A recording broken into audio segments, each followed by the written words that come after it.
Welcome back to F1 Blogs, the channel where we really get down into the nitty-gritty of Formula One. Absolutely.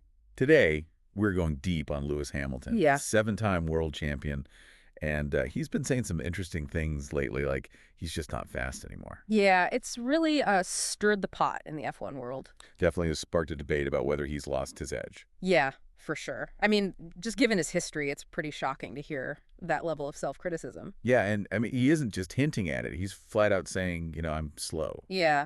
And then questioning why he's trailing so far behind his teammate, George Russell. Right. And what makes this even more interesting is he did snag 2 race wins this season.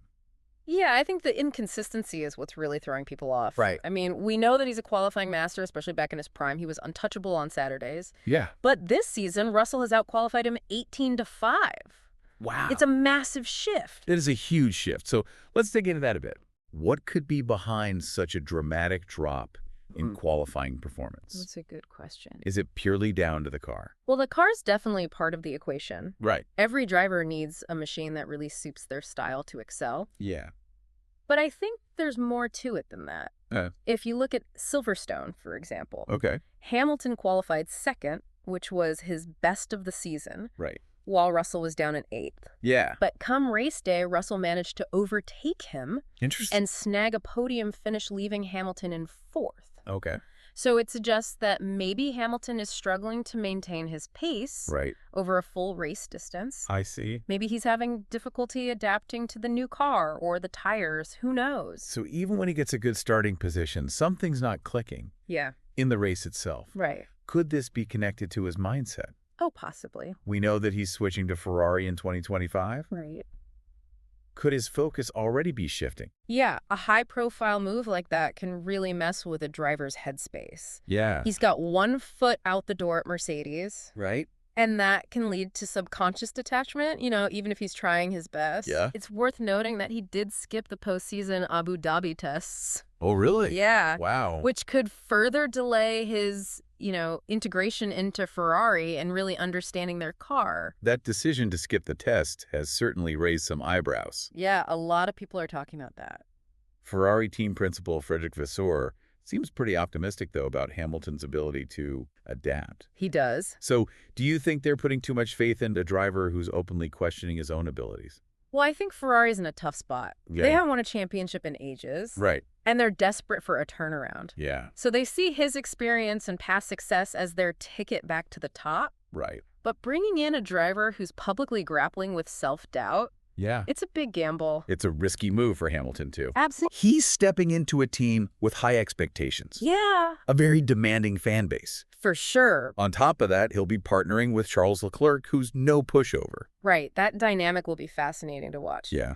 Leclerc is hungry for a championship. Yeah. And he's proven that he can challenge the best. Right. I mean, their duel at the Qatar sprint race gave us a glimpse of that potential rivalry. Yeah. Leclerc ultimately won. He did? But there were moments where Hamilton showed those flashes of brilliance that we associate with him. Right. That Qatar race is definitely worth a deeper look. Yeah. I think we need to analyze that sprint to get some insight into what might be going on with his driving right now. Let's do it. All right. Absolutely. The Qatar sprint was a real pressure cooker. And those are often the moments where a driver's true strengths and weaknesses come out. Right. If we break down Hamilton's performance, lap by lap, Yeah. we can kind of see a pattern. Okay. He started strong, even challenging Leclerc for the lead early on. His first few sector times were right up there with Leclerc's, Okay. which shows that he still has that raw speed. So what happened? Yeah, why couldn't he keep up that pace? Yeah, why couldn't he maintain it throughout the race? Well, that's where things get interesting. Okay. As the race went on, he started making these little mistakes. Like what? Slight lockups here, wider line there. Okay. They weren't massive errors, Right. but they were enough to, cost him time Yeah. and let Leclerc build a gap. Okay. Looking at the telemetry data, we can see his braking points became less precise Right. as the race went on. So is that just a loss of confidence in the car? Well, it could be a loss of confidence in the car. Yeah. Or maybe he was just pushing too hard to keep up with Leclerc. Right. So it's almost like we're seeing 2 different Hamiltons. Yeah. The one that's still capable of that incredible speed, Right. but then the one who's making these uncharacteristic mistakes. Yeah, it's like Dr. Jekyll and Mr. Hyde. Right. And I mean, it's got to be frustrating for him Oh, for sure. to experience that inconsistency. Yeah, especially for someone who's built his whole legacy on, precision Right. and consistency. Yeah. He's always been known for his smooth, almost effortless driving style. Right. But in Qatar, there was this like erratic, almost desperate edge to his driving. Interesting. So you think it could be psychological? Oh, I mean, it's definitely something to consider. Yeah. I mean, he's achieved everything there is to achieve in Formula One. Yeah. He's broken almost every record. Yeah. So that kind of success comes with immense pressure to stay at the top. Yeah. And now with the Ferrari move, Right. it's a whole new chapter. It is. He's facing new expectations. Right. Could these external pressures be seeping into his performance? Possibly. I mean, it wouldn't be surprising Yeah. if they were. And let's not forget the pressure that he's under Yeah. from within Mercedes. Okay. I mean, they're still fighting for the championship. Right. And they need him to be at his best. Yeah. Could this self-criticism be putting a strain on their relationship?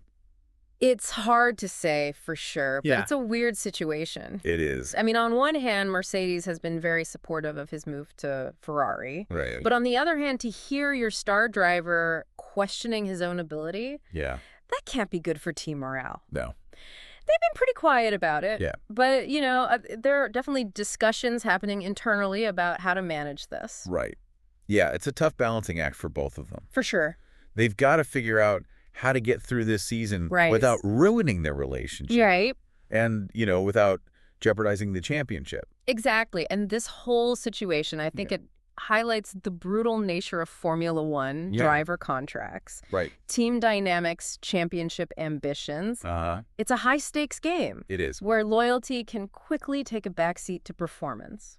And speaking of high stakes, let's talk about the fan perspective. Okay. How are they reacting to all of this? It's a mixed bag, as you would expect. Yeah. Some are worried, Yeah. wondering if this is the beginning of the end Right. for their hero. For Hamilton? Yeah. But others are more optimistic. Yeah. They still believe that he will bounce back. Right. And then you have the Ferrari fans Oh, yeah. who are probably going through a whole roller coaster of emotions right now. Yeah, I bet. I mean, on the one hand, they're getting a legend, Right. 7-time world champion. Yep. But on the other hand, they're getting a driver who's, openly struggling. Right. And questioning his own speed. It's a gamble for both sides. Oh, absolutely. Ferrari's hoping that Hamilton's experience Right. and his winning record will rub off on the team, Mm-hmm. help them break their championship drought. Yeah. But they also have to be realistic. Yeah. He's not the same driver he was 5 years ago. Right. I mean, No. even in his prime, Yeah. Hamilton needed a strong car to win. So if Ferrari can't give him the right equipment, it's going to be tough. Absolutely. That's the big question. Can Ferrari give him what he needs to rediscover his form? Right. Or is this a recipe for disaster? So we've got a champion questioning his speed. Yep. A team that's desperate to reclaim its former glory. Uh-huh. And a move that could either revive his career Right. or expose his vulnerabilities. It's a high-stakes gamble for both of them. It is, and it's fascinating because even with all of the data and analysis, Right. we can't predict what's going to happen. Nope. We can't predict the future. Right. Human performance, especially in a sport like Formula One, Yeah. it's full of surprises. Absolutely. It really is a reminder that even the best athletes face self-doubt Yeah. and uncertainty. Everyone goes through it. Right. Hamilton's story is far from over. No, it's not. And, the next chapter is going to be as interesting as all the others. It will be for sure. So whether it's a return to form or a gradual decline, one thing is certain, Lewis Hamilton is going to continue to be a major force in Formula One. Oh, he will be. Yeah, and his story is a real testament to talent Mm-hmm. and determination Yes. and that enduring allure of competition. Absolutely. Okay, so we've been talking about Hamilton's struggles and this big move to Ferrari. Right. But to really understand what might be next for him, Yeah. we need to look at some other F1 legends who also switched teams kind of late in their careers. Yeah, history often repeats itself. It does. So it's a good place to look for insights. For sure. Michael Schumacher, for example. Right. After winning 5 championships with Ferrari, He retired in 2006. Yeah. But then in 2010, he made a surprise comeback with Mercedes. That was a huge deal. Oh, Everyone was so excited to see him back on the grid with a new team. Yeah, but the expectations were high. Yeah. And the reality was a bit different. Yeah, so what happened? Well, he struggled to adapt to the new car and the new regulations. And he only got one podium in 3 seasons. With Mercedes. Yeah. So not quite the fairy tale return. No, not really. It just goes to show how hard it is to switch teams. Yeah. Late in your career. Especially when you've been so successful. Right. The car, the team, the driving style, it all has to work together. Yeah. And sometimes even for the greats. Yeah. It just doesn't click. Yeah. Fernando Alonso is another example. Oh, yeah. Good one. When he returned to McLaren in 2015. Right. He was going off a good run with Ferrari. He was.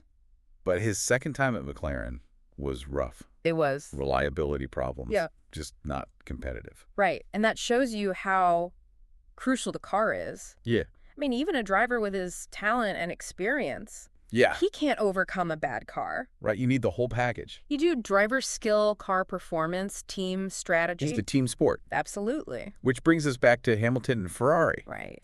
I mean, if Ferrari can give him a winning car, Yeah. then he could turn things around. Potential. But if the car isn't there, Yeah. even his magic might not be enough. It's true. And you know, it's interesting. Right. We have all this data, all this analysis, Right. but we still can't say for sure what's going to happen. And predict the future. No human performance is unpredictable. It is, especially in Formula One. Right. So much complexity. Yeah. So many variables. This whole thing is a reminder that even the greatest athletes Yeah. face doubts Uh-huh. and uncertainty. It's part of being human. It is. Mm. And Hamilton's story is not over. Oh, no. And the next chapter will be just as exciting. Oh, absolutely. So whether it's a comeback or a decline, one thing is certain. What's that? Lewis Hamilton will continue to be a major force in Formula One. Yeah, I agree. His story is incredible. It really is, talent, determination. Yeah. The love of competition. Absolutely. So we'll be here on F1 Blogs, Yeah. breaking down every twist and turn. Keeping you up to date. Make sure to hit subscribe and turn on notifications so you don't miss any of our deep dives. We'll see you next time. Thanks for listening.